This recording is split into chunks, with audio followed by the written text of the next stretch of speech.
Eh bien, salut à toutes et à toutes mes petites biscottes d'Ibiza. Alors, quoi beau pour faire un bon petit top 10 aujourd'hui? Oula. Alors, nous allons faire un top 10 sur les crayons. Oui, les crayons, ils façonnent notre vie, ils sont toujours là pour nous. Donc, on va faire un petit top 10 pour eux. Je respecte qu'il n'y a pas de placement de produit, comme si je veux de l'argent, j'en demande à papa. Putain, hop. Je vais devoir flouter ça au montage. Alors, donc, 10e position, on commence par le crayon de bois. Oui, le crayon de bois, toujours là, pour faire des petits dessins, gommer, faire la géométrie et tout. C'est magnifique. Bon, on va pas s'attarder sur un pauvre crayon de bois. Passons tout de suite à la 9e position. Pou, pou, pou, pou. 9e position, le crayon blanc. Le crayon blanc, je me suis permis de le mettre dans la 9e position parce que c'est un crayon qui sert absolument à rien. Mais il vous intrigue. N'êtes-vous pas d'accord? Quand même. Ça vous intrigue un crayon blanc? Ça sert à rien. Tu peux même sur une feuille blanche. De un, ça se voit pas et de deux, ça écrit pas. Donc, pour sa manière intrigante, 9e position. On passe directement à la 8e position, mes petites cracottes d'Ibiza. Ça, c'est un crayon. Vous savez, le crayon de maquillage. Eh oui, je l'ai mis en 8e position parce qu'il peut servir à deux choses. On peut écrire, on peut faire des blagues à ses copains en mettant sur leur tête et on peut se maquiller. Donc c'est magnifique. Allez, on part directement en 7e position, mes petites cracottes d'Ibiza. Ok, alors ça, je les ai pris parce qu'ils étaient stylés. Voilà. Alors, ça, ce sont la 6e position. C'est des crayons avec deux côtés. Ça existe aussi en feutre. D'ailleurs, nous allons bientôt parler des feutres. Alors, deux côtés, donc c'est magnifique.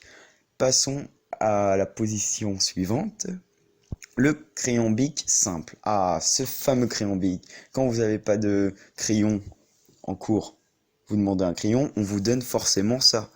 Si vous n'avez pas de crayon chez vous, vous fouillez un peu partout, vous trouvez forcément ça. Il est partout.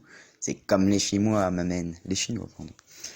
Ok, pour l'autre position, parce que je sais plus trop où on est, je suis désolé de vous le rappeler. Ce sont les crayons feutres, parce que les crayons feutres, c'est quand même beaucoup plus stylé qu'un crayon de couleur, car ça a quand même une expression coloresque un petit peu plus prononcée. On passe directement à la d'autres position parce que j'ai un Ricard à boire. Ok, alors ça, vous voulez dire, mais c'est des feutres, qu'est-ce qu'il est con? Mais non, c'est les feutres qui sentent bon. Chaque goût, ça sent bon. Vous avez déjà connu ça quand même. En CP, vous achetez ça au Leclerc, non? Si, je le sais. Alors, ça doit être la 2e position, il me semble, crayon plume. Crayon plume, juste parce que c'est stylé, c'est écrit bien, même si... Et en plus, ça fait plein de gadgets, il y a des cartouches d'encre où on peut garder la bille et tout, c'est vraiment magnifique. Je sais pas ce que vous pensez, vous me direz dans les commentaires, mais pour moi, il mérite quand même une position avancée sur le top 10 des crayons. Oula, ferme ta gueule. Ok, ceci, vous voulez dire quoi? Mais non, c'est le numéro 1. La dernière position. Pourquoi? Parce que c'est un crayon, déjà il a 4 couleurs dans un crayon. Vous connaissez un crayon Bic avec 4 couleurs? Oui. Est-ce que vous en connaissez un autre? Non. C'est chiant. Alors, du coup, première position, parce que vous pouvez le garder toute une année. Il y a toutes les couleurs primaires de la scolarité. Alors je vous dis, magnifique. Bon, c'est fini pour cette vidéo, on se retrouve plus tard sur un top 10 des fonds d'écran ou des icônes, je sais pas, on verra bien. Ou alors avec mon collègue, le petit Jason Brandon.